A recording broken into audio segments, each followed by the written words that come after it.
Hey guys, welcome back to another episode of the Mind Muscle Connection podcast. Today is a Q&A episode, and I have three questions I want to dive into. But first, before I do that, I just want to go over a few ways you can help support the podcast.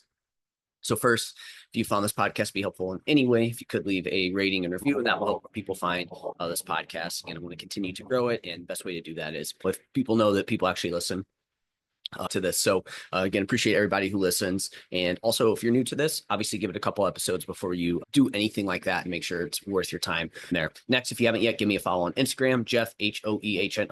And that's where I'm most active on social media. So if you have any questions, anything that I go over on the podcast, or just any questions in general, that'd be the best place to reach out to me. So again, make sure you give me a follow there. So with that out of the way, let's dive into today's topic. So the topic I want to dive into is, this is a question. Sorry, I just get into these like rhythms and I don't even think about what I'm saying and just go off. So we're going to do questions. So first question I have is, does cardio slow your metabolism? So I think this is a great question just because, again, this is like a very, really common kind of myth that you'll see get thrown around. And this was something that I fell into, I feel like, and it's cardio will slow down your metabolism. And I think it's, as with anything, it's very context dependent, right? It's not just a straight yes, it does, or no, it doesn't. There's some factors in there that are going to impact it. So I'm going to go over so if you're doing these things, it's not going to slow down your metabolism, right? And then what we'll do is we'll go through things that you're the opposite of it. And I just want to go over a few ways that cardio can be beneficial and how I think it is something that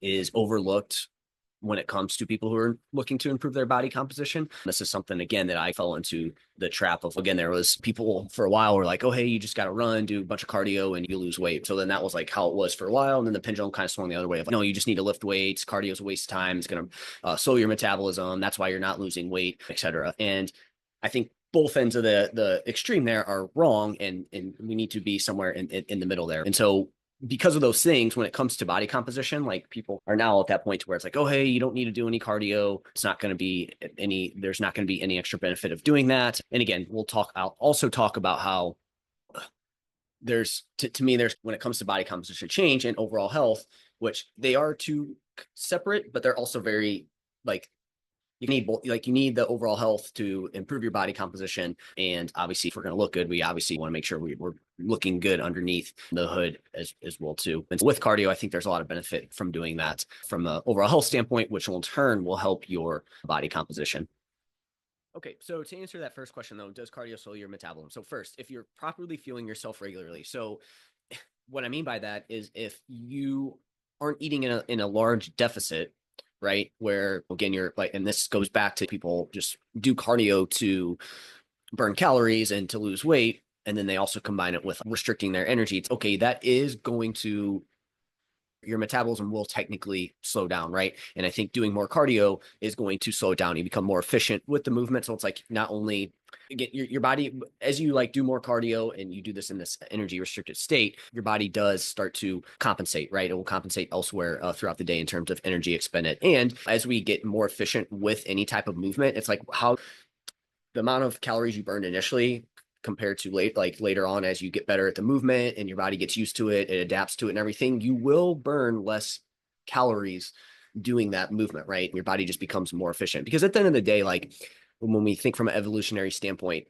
our bodies, they are designed to be able to withstand low energy availability for extended periods of time, right? And it has these mechanisms that can help compensate energy elsewhere to where you can maximize your movement without having to increase your energy expenditure, right? How many calories you burn throughout the day. And again, this is just because obviously not in today's world, but in a previous lifetime, we didn't have all this food around and food was a little bit more scarce and it just wasn't readily available, especially thousands and thousands of calories. So again, our bodies have evolved to be very efficient with energy expended under periods of time or under low energy availability or when you're not bringing in a lot of calories, right? So if we're properly fueling ourselves though, it's not going to slow it down, right? Because if we're eating at maintenance or even in a small surplus, probably closer to maintenance would be what I would say would, again, for most people is going to be the way to go here, then we're going to be fine. And then also if you're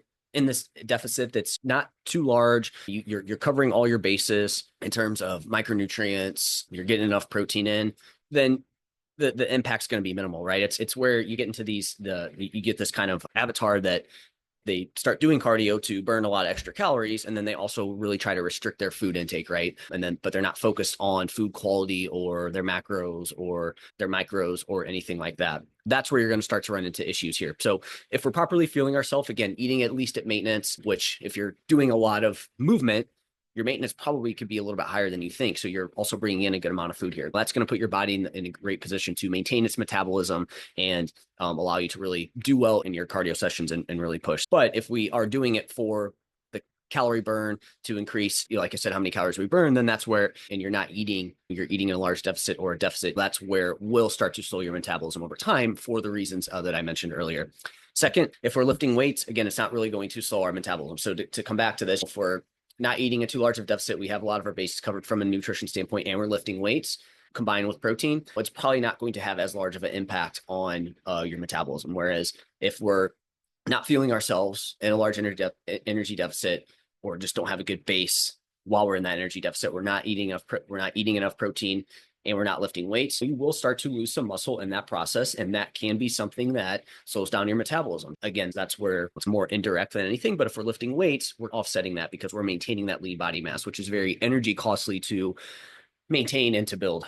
Next is you're managing your volume and intensity relative to your recovery. Again, this is where people that do cardio to just burn calories on top of an energy deficit, and they're just running to run as much as possible or to burn the most calories possible in that run. This starts to be something where you're doing high volumes of cardio with high intensity, and now you're going to there's going to be a large recovery debt that you're going to have to pay for that. And again, that's something that can slow things down. So we want to make sure we're managing our volume and intensity relative to our recovery. So if we're doing all these three things, it's not going to slow our metabolism down. Those are the things we want to look out for when it comes to cardio and slowing metabolism. If we have these things in check, we're good to go. How I like to program cardio for clients is we're doing cardio for the heart health, and overall health benefits, right? We're not doing this cardio for energy expenditure. Again, that's a nice added bonus, but that's not the main reason we're doing it.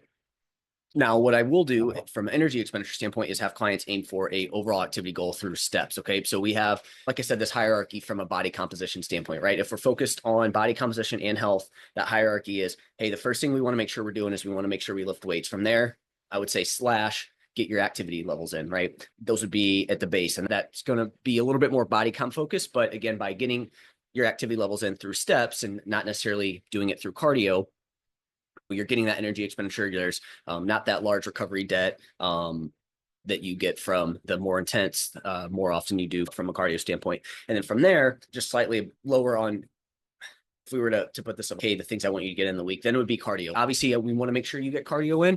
And again, we're doing that cardio for the heart health benefits, okay? And the other benefits, which I am going to talk about here in a minute. We're not doing it to burn extra calories. Like I said, that is a nice little added benefit, but we also need to make sure that we are fueling ourselves enough for this. We're still lifting weights, we're getting enough protein in, et cetera, in that process.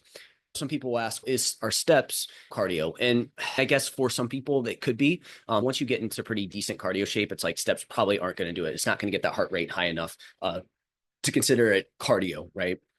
And that's where, for me, the cardio is going to come into play when you start to get that heart rate over your like kind of zone 2, right? So we're talking for most people probably over 115 beats per minute there. And so how I'll divide up the cardio for clients is, in the perfect world, we're getting it. If we're just going for baseline cardio health, I think two sessions per week is enough to get that baseline in there. And how I usually divvy that up is one kind of lower intensity, longer session, and then one shorter, higher intensity session, right? So the lower intensity session could be like 30 to 60 minutes, your quote unquote zone 2.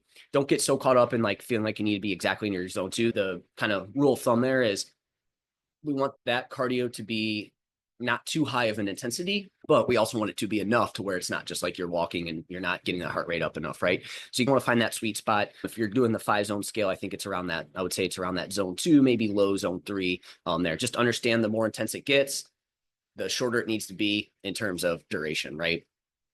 So if a client can only do 1 day per week, hey, maybe we do a moderate intensity one where it is closer to zone 3-ish, but it's for 30 minutes versus zone 2. But like I said, in a perfect world, we're doing that lower intensity cardio session and then higher intensity. That higher intensity cardio session is going to be closer to your zone 4, getting that heart rate up super high for short bursts of time. So we're talking like what I'll typically do is 3 minutes on, 3 minutes slower pace, right? So you're really able to push it for 3 minutes, and then you're going to dial back and let your body recover for 3 minutes, and then you're going to do that for 3 to 5 rounds. That's how I would do cardio there. That's my hierarchy of that.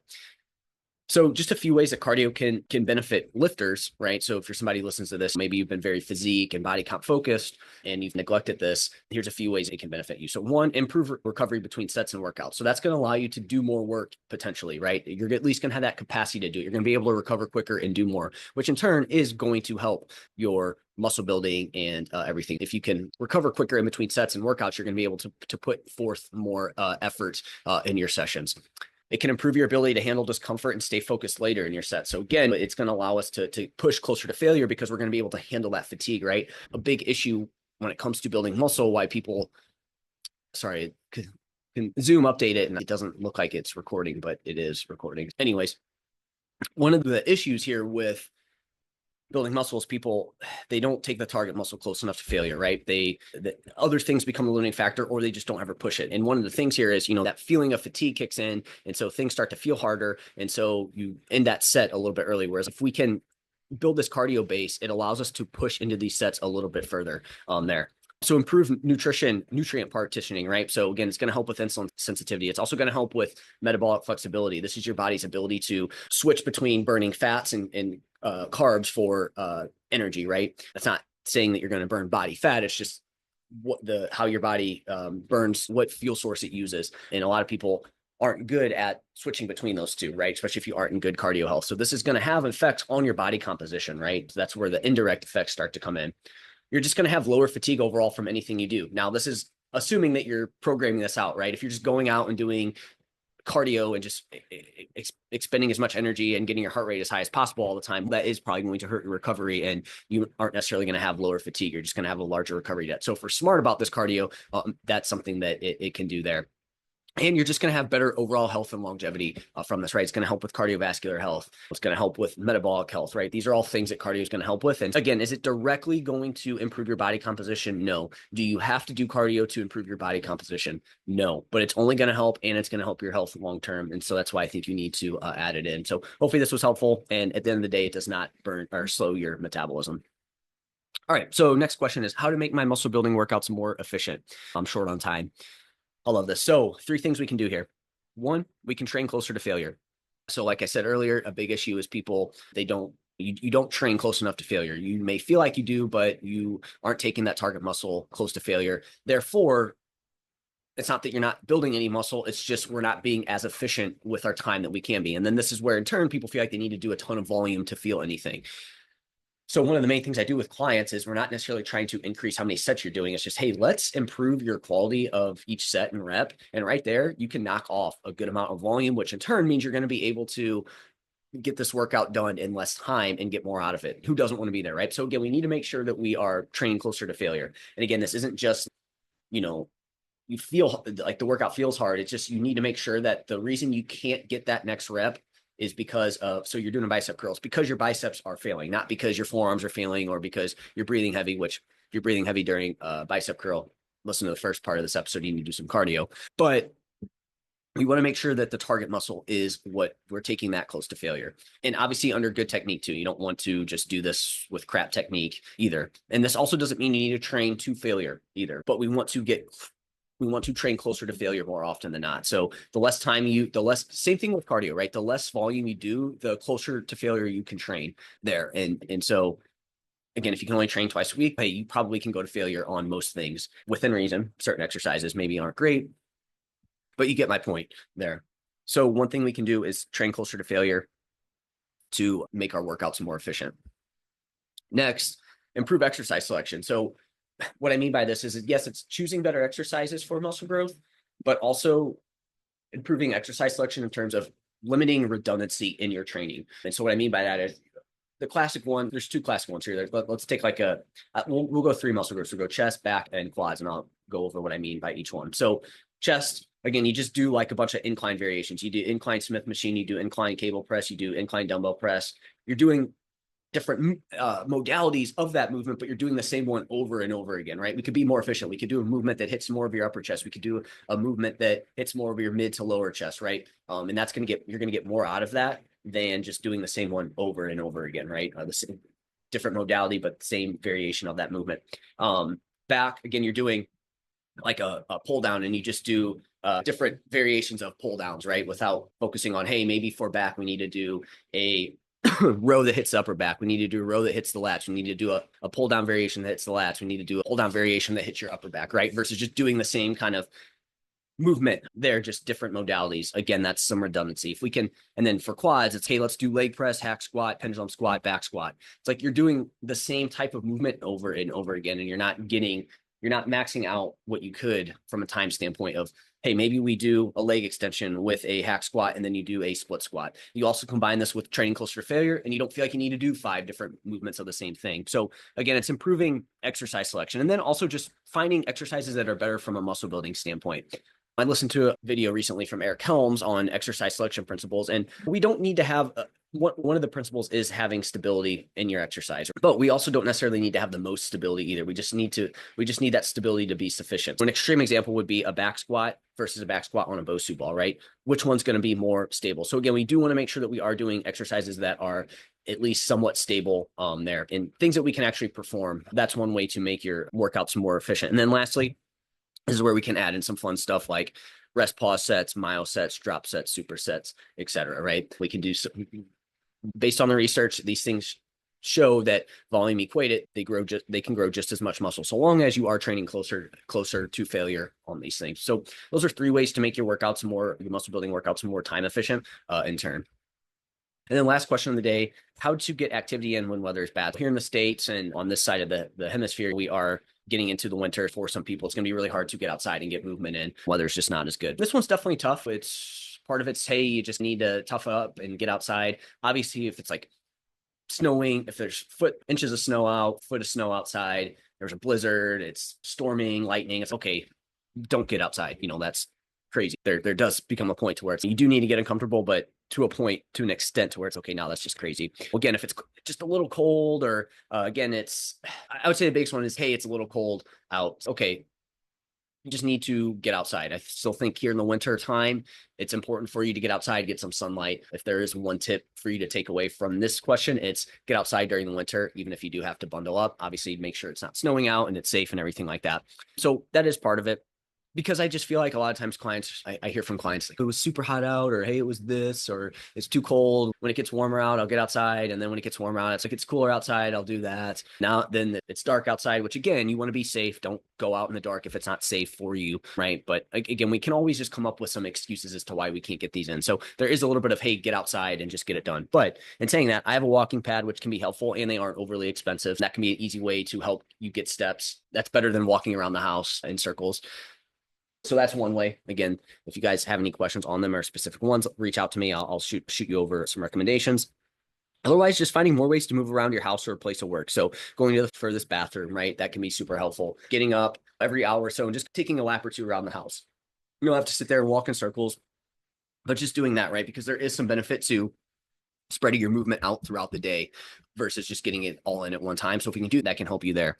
A client actually responded to this story on Instagram and said, have 2 children to take care of, and 100% have a dog, have children, like they're going to help just naturally get that movement up on there. So those are ways to increase it. Again, it's a little bit of, hey, pushing through and whatnot there. Let me know if that is helpful as we get into this period of time. And that's it for this episode. If you have questions on how to make your workouts more efficient, hey, how much cardio should do, what should that look like, then my free 30-minute strategy call is for you. The link to that is in the show notes. That's it for this episode, and I'll chat with you guys next time.